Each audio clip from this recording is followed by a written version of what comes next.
Okay.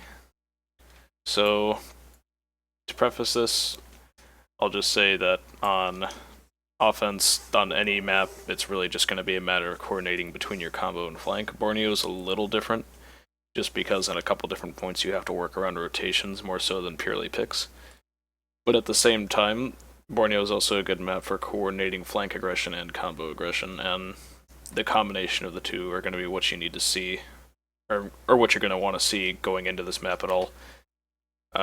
Usually on first points, it's ideal to have the combo help push through the flank and then straight up tracks, because the track has a bit of a stretch going into first. So, that said, we'll unpause on my mark. That's 3, 2, 1, go. 2, 1. So you guys are doing offense first here. My camera is still locked. It shouldn't be. Hit space a few times. So, right off the bat, I see you guys walking in left, which is a good thing. Alright, here we go. Yep, Scout's walking in, but he dies pretty quickly, so there's 3 down on their team. With that many picks really early, that's when I would be screaming to my team, hey, let's push out. And since you guys are in the right position, you can just push straight into that gun. Just from 3 general kills? Yeah, from 3 picks right there, it's going to take a while for them to get their spawns and get them forward. So you can just Uber straight across and try to take out that gun. Especially if it forces their Uber at the same time. But you guys hesitated a little bit, and their combo was able to brace themselves. But off those picks, I probably just would have moved much faster than that.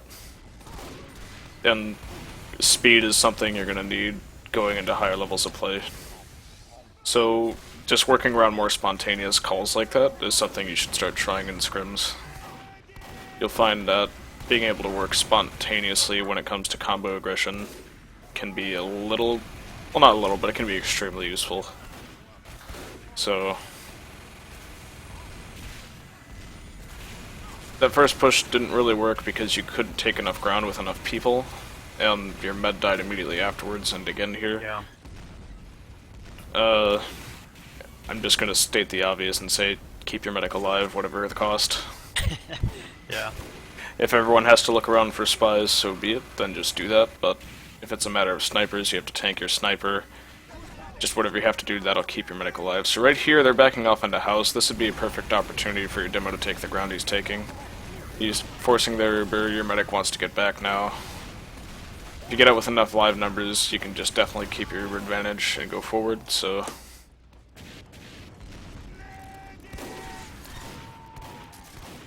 Now you see what's happening right now is their scouts just sort of walking all over you guys. And yeah, we had scout problems all game. yeah, in order to stop that, you're really just going to have some flank solidarity. Have your scout and soldier play together whenever they're not making plays. Because their scout can just walk in and kill you otherwise. And see, now their soldiers propped back up in the house.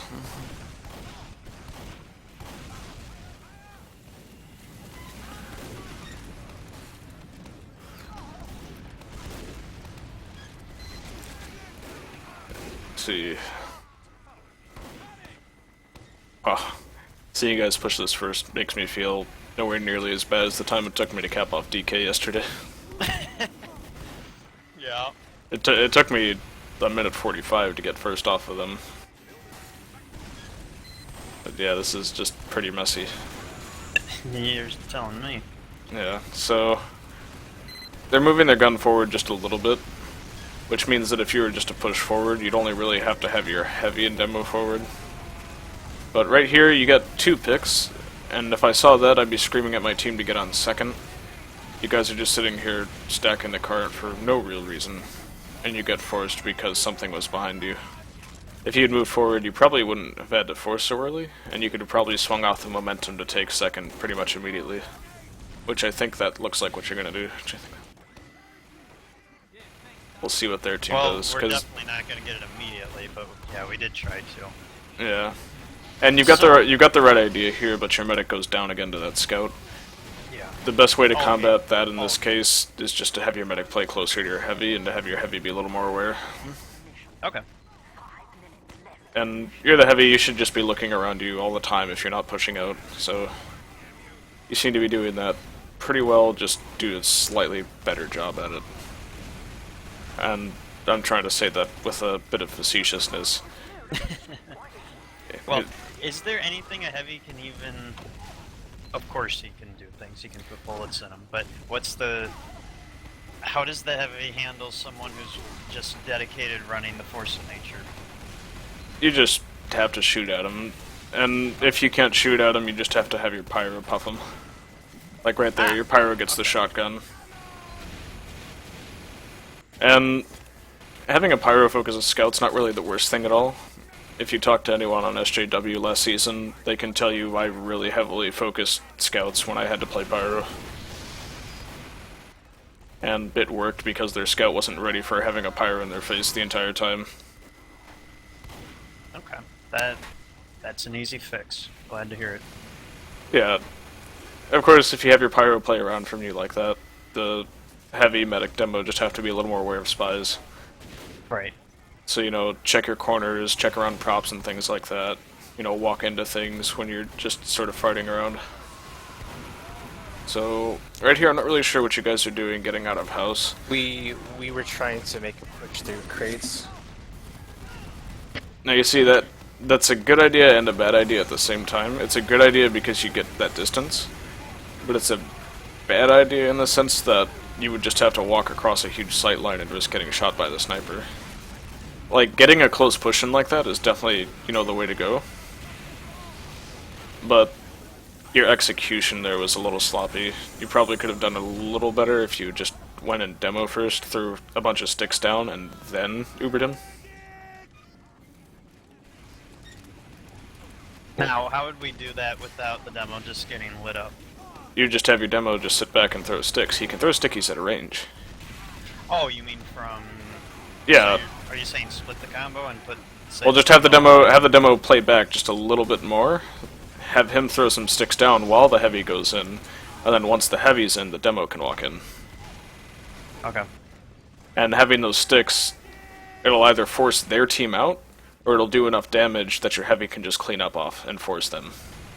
I'm just trying to see how he'd work any angles from specifically that crate push. You could just walk off the tracks. Just walk. Oh, okay, so he'd go. Yeah, Gotcha, they weren't gotcha. yeah, they weren't playing right in front of the track. So if your heavy's just sitting there taking the damage, you know, he can just walk in with sticks and clean up, or he can do damage, and then the heavy can clean up with the Uber. Gotcha. Yeah. Now you're saying, and I'm definitely seeing what you're talking about. We need to be quicker and play off of Play off kills of more. Yeah, play off some picks more. You know, see which picks work with your team at certain points. Now, could you tell us how it would be good for both? So, okay, Blame is the main caller for the team, and I'm not, but I wind up calling pretty much the second most often. But we still try to give him the calls and let him be the one who makes the decisions. So, Well, giving anyone decisional control isn't really a bad idea at all, as long as, you know, they sort of know what they want to do.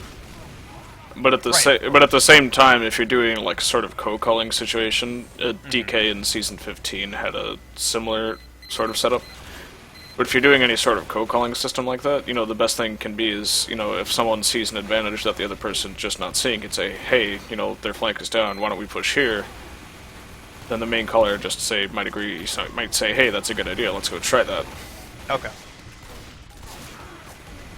And Borneo's kind of a sloppy situation to call it on, unless you're really experienced with that map. But thankfully, we won't have to be playing it again, so... Yeah.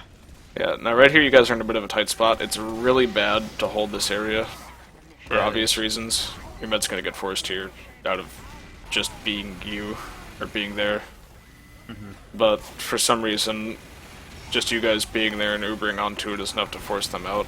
So if you guys just take the right positioning, you can just kite their Uber and take third for free. Well, we were having a lot of problems with the cart right now because they were all over the cart. Yeah. Holding around those stairs like you are now is probably the best thing you can do. You just have to watch for that spy. That was the luckiest turnaround. Yeah. And right there, the scout gets in on a cheeky angle and just goes for your medic.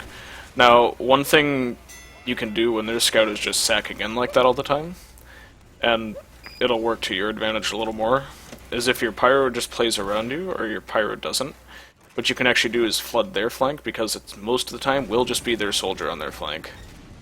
So if you keep your scout around if you let your scout play a little more passive... Pyro sticks on me, and of course the medic, and you're saying every Well, other class just floods flank?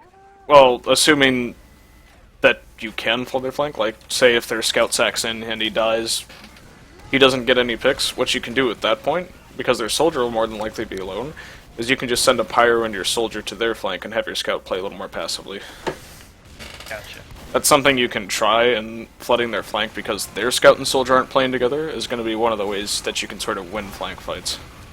Gotcha, gotcha. So right here, their gun's in a really far back position that'll make pushing left kind of awkward. If that's the case, it's really just a bad idea to push through that little choke point. So what you're going to want to do is just sort of push on the closer side of the tracks, the one that's just not as far, Okay, because you have a more clear line to span their gun.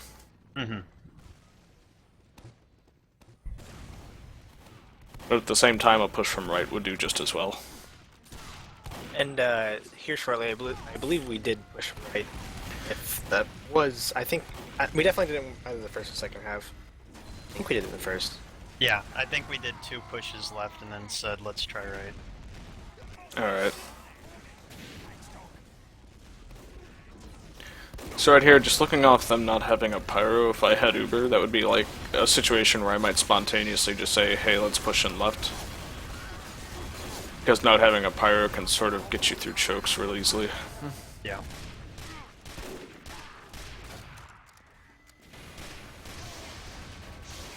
So I see that their heavy switched to Natasha at this point. I can't tell if that was because they decided we were really easy to beat, or if he was doing that for actual reasons. Natasha, there are a couple of reasons you might run Natasha, and a lot of it just has to deal with your aim's not really like perfect, so slowing things down can make them a little easier to hit. And Natasha is really the sort of gun where your only purpose is just slowing them down. You're not really carrying a damage at that point. So if you're heavy shooting at things with Natasha, it makes things for your demo a little easier. Yeah, like Would you run Natasha on this point? Since it's a really close area, I would say at occasions. I honestly would run Brass Beast at this point, more likely. Really? Okay, how would you do that? Just Brass Beast around corners. Like jump corners with Brass Beast? Just sit at corners with Brass Beast. Oh, sit just okay. revved up. Okay. Yeah. I'll keep that in mind. So right here, they've got a really sloppy Uber. Your medic probably didn't actually have to pop there. And one thing I say about medics is you never really have to pop unless you're below 50 health.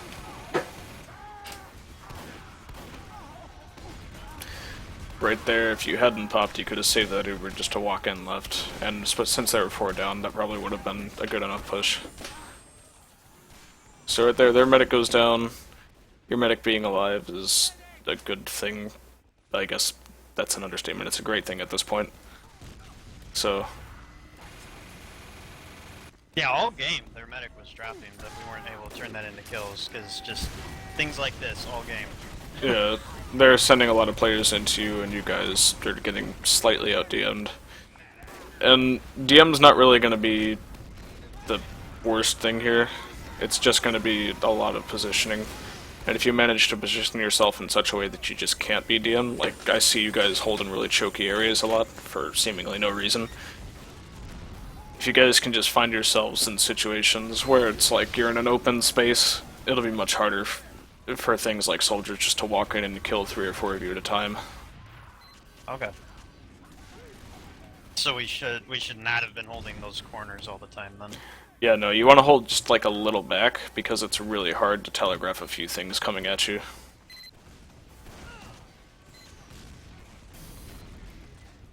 Let's see, so their combo's holding really close left.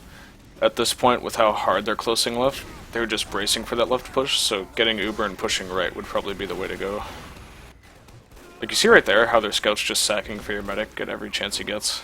Every chance he got.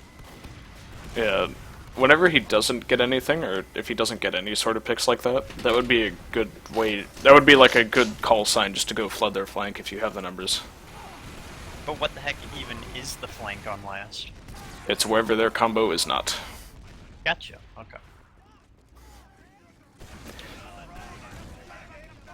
So, I've talked about push philosophy. I'm just going to look purely at positioning for these next couple of minutes and see where you guys should be holding. So, I do notice that a lot of it is just you are getting out DM'd on your flanks, and DM is just something you're going to have to work on to get by a little better. Because, I mean, their scouts walking in entirely alone and killing things. The soldiers should be able to kill a scout.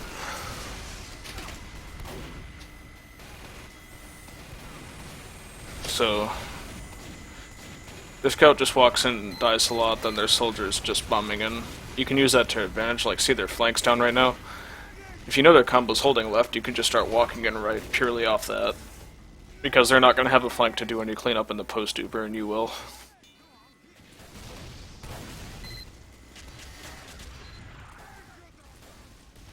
And I see you guys are doing that. You pop off first on your pyro, their team knows you're coming. Your first priority is just get that gun down, then do some cleanup. Don't focus on spawn camping when there's nothing in the spawn. Focus on frags.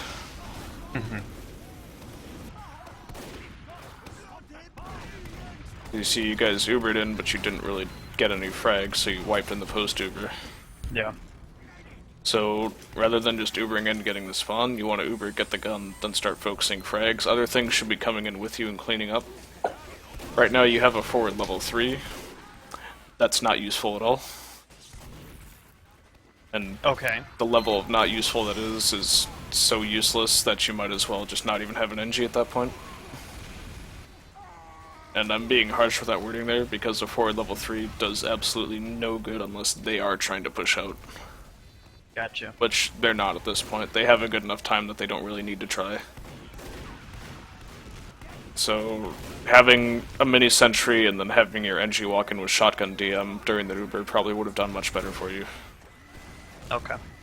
I think he did that. I mean, I know one reason he did it is because our engineer does need to work on his offensive presence, but another reason is because their scout was sacking all the time for medic. Mini sentries, man. Alright. Scout's not going to walk into a mini sentry if he's not buffed. Mission ends in 6 That makes And sense. a lot of the time their scout's not getting a buff.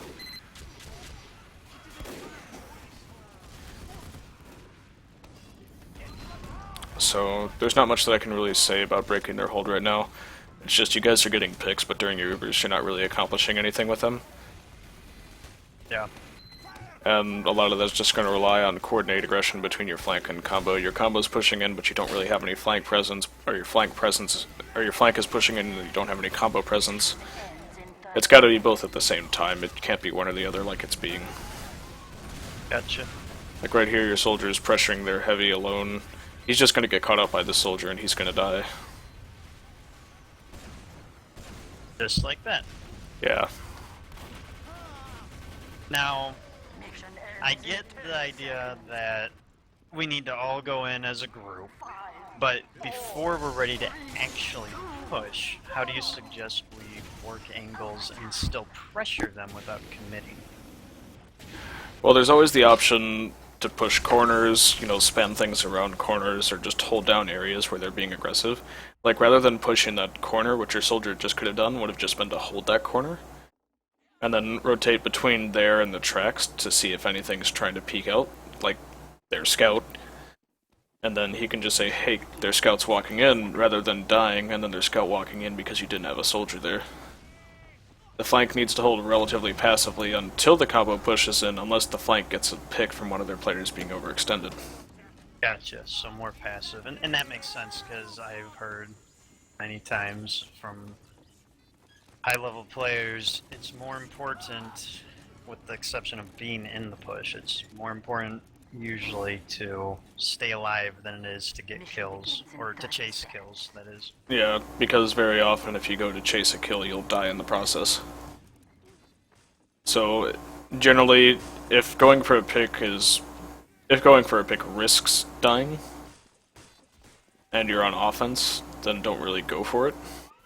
Well, actually, that's not true. On offense, you have short respawns, so it doesn't matter a lot of the time anyways. But on defense especially, Oh, if look there's... left real quick. Look left at their spawn and appreciate this sticky trap. Oh yeah, that's a beautiful trap. We get 3 of them for that. You only I got got 2. 2. I don't know why you guys keep saying 3. Oh, I thought I saw One of those I was keep one of those telling was a domination message.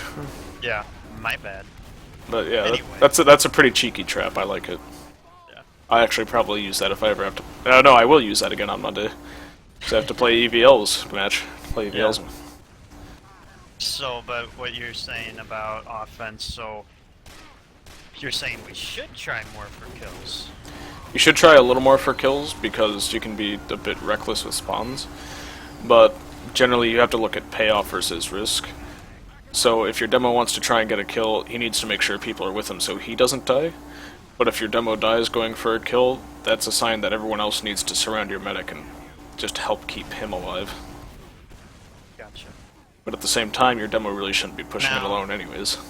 Here their heavy runs Tomislav. Would you run Tomislav here, or is he just doing that because, haha, this is a game? That's more of a subjective thing on heavies. Heavies run Tomislav when they just want to do damage at more distance. Okay. And really, the gun you run is subjective. Like, if you ever watch me play heavy, there will be times where I'll even run Hulongs just for the hell of it. There's never actually a right time to use the Hulong. That's not true. Really? Do tell. Hulongs is good, especially if you're just getting in their face. So, pretty much if you're just being a flank heavy and you walk right into them, the Hulongs can do a lot of close range DPS. Interesting. Okay. Other than that, almost no real application. I was gonna say. There'll be games where I run every different gun just for the hell of it. If you could, after this, if you could give me a link to any footage you have of you using the Hulong and it working, I would appreciate it. I haven't played heavy since season 16, so I wouldn't. Oh, never mind. Yeah. And even then, I only played heavy for like 2 matches. Well, if you have any footage of anyone else using it successfully, then I would take that too. The thing is, you won't really find that. That only really works against bad teams, is the thing. Okay, so then the Yeah. Hulong doesn't work. Okay. Yeah, That's so what anyway, I thought. it works only when you're better than the other people. That's all I'm gonna say Right. about that. It's a win more option. Yeah. Okay. So right here, your defense sort of collapsed because you didn't have any really track control. You guys had people in the house, but you didn't have enough presence on the tracks to stop them from just walking in and taking your window. Yeah.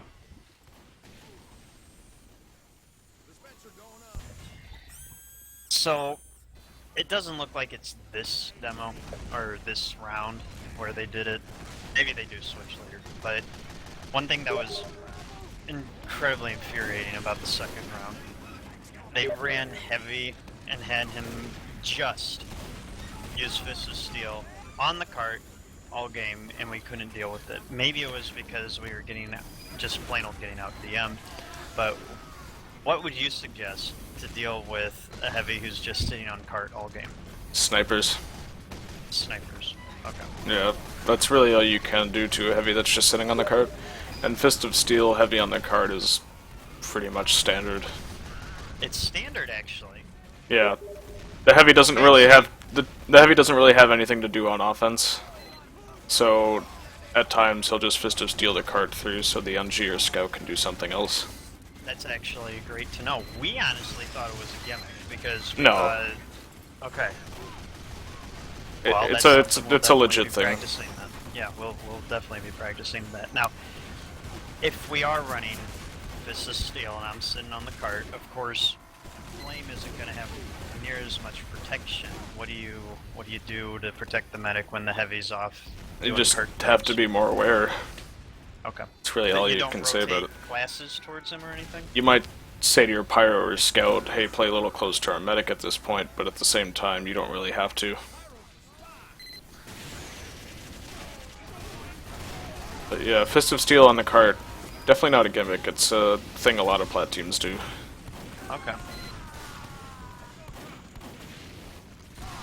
Well, that actually makes me feel a lot better, because I thought that was their version of taunting us, frankly. No, that's just, again, one of the things where the heavy on the team is just like, I don't have really much better to do at this point, Sorry, I so think I'm you just cut gonna out. do... It's one of those things that some heavies might just say, I've got really nothing better to be doing right now, so I'm just gonna do this. And a lot of the times, the heavy is just a big meat shield for whatever their sniper is doing, so really to draw the shot makes it a little more effective.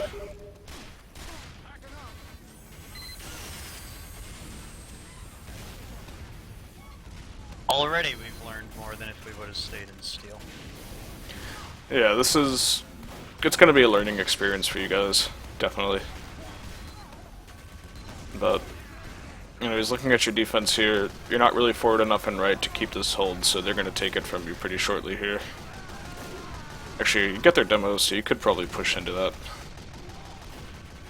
Now, how would you suggest pushing into that? Just Just tanking your all demo. classes? Okay. Tanking your demo and having your scout and soldier wrap from the other side. Ah, there's what we were lacking. Okay. Yeah, Because I was just thinking, if a bunch of us just walk in, we're gonna get obliterated. but yeah, I mean, that whole forward area right above the cart, you can have your scout and soldier jump onto that and just, you know, wrap completely. That's what they were doing to you, actually. Okay. Yeah, I don't flank. Correct me if I'm wrong. Do we ever tell our flank to do anything, or do they just do flank things all game? When we push in, I'll call for people to not die into stack, be ready for a push, and I expect my flank to go in as we push in. Yeah. But a lot of times I don't do it. Having Okay. your flank take certain ground might help your combo, so you can definitely experiment with that in future scrims.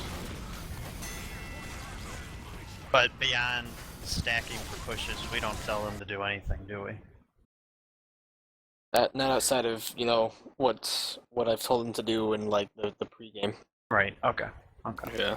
Telling them to get a little bit of positioning in your pushes is definitely something some main colors do, and if you feel like you need flank presence somewhere to help a push, by all means, you know, have your flank work around that. Mhm. So, Sounds- it's really flank. all I can say in general team play, so... If you wanted to give some words directly to the horse's mouth, Scooter is here, and he's our soldier. If you want to give him any advice? Hello. Don't be Scooter. don't be aggressive alone, and play with your scout more. That's what I'm seeing.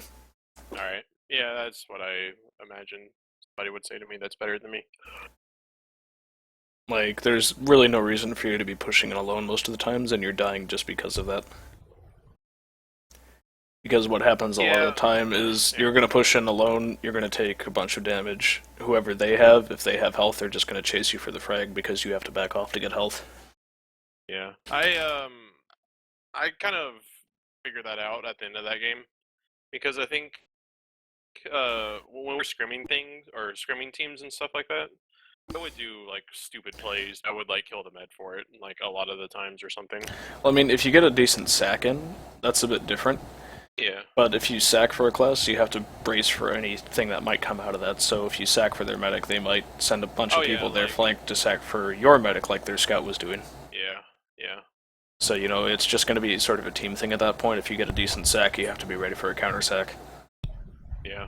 I'll be right back. My chinchilla escaped. And I noticed that their soldier was a lot better than me, I think. I'll never think of him being better than you. There's a difference between having better he was- DM and being just a smarter player. Yeah, I think it was a little bit of both. Yeah, His most of it was just him was just playing a little bit more intelligently than you. That's really the only way I can say it. It's just their soldier was playing with heals. He was playing with somebody. If he was being aggressive, if he was holding a point, he would never overcommit. And a lot of what I'm seeing, just as far as individual classes go, is just overcommitting alone. And if you guys are going to overcommit at any point, you need to overcommit together. Yeah. A Do you team, think a team that you dies think together our- learns go ahead. together in that case. But anyways, go ahead. Do you think our scout has the same problem? Um, Because I feel like he kind of gets bullheaded a lot, and he kind of like goes in hard. Well, and, like, both of you guys those definitely things. were doing that, Yeah, and okay. a scout can go in for cheeky plays when he sees it, Yeah. especially if he's attacking, not defending. But at the same time, the scout has to recognize that there are times where he just needs to play with his soldier, and if you need your scout with you, you need to communicate that. Yeah, I just lose track of him every so often, and then like I'll see him just show up. I'm like, oh yeah, you're totally a thing. Yeah, it's gonna be comms, but at the same time, you just need to be aware if he's not with you. Yeah. I feel like the only time we really do come together is on defense, like on a choke point, where there's like really nothing else to look Yeah. at, you know? Yeah. Yeah, I mean, being aware of people with you is going to be a bit of a huge thing if you're trying to be aggressive, but at the same time, if your scout's not with you and you're just trying to push in, your scout just leaving you at any point sort of just ruins that push. Yeah. Like anyone who's played with me on demo, when I play on demo, I'm pretty bullheaded. I say, I'm pushing in, come with me. If people aren't with me, I just push in anyways, and if I die, it's because they weren't with me. Yeah. But that's really all I can say as far as Borneo goes. Next week is Viaduct, so things will be a little different. Viaduct's a bit more DM-heavy map, so since you Yeah. guys are 0-1, you should have an easier team to play. Yeah, that's the silver lining for sure. Yeah. Are there any last-minute questions before we wrap this up? I'm being asked to do another map review. I think we're good. Yeah, I'm good for this week. Yeah, Alright, well, I'll have this uploaded sometime tomorrow.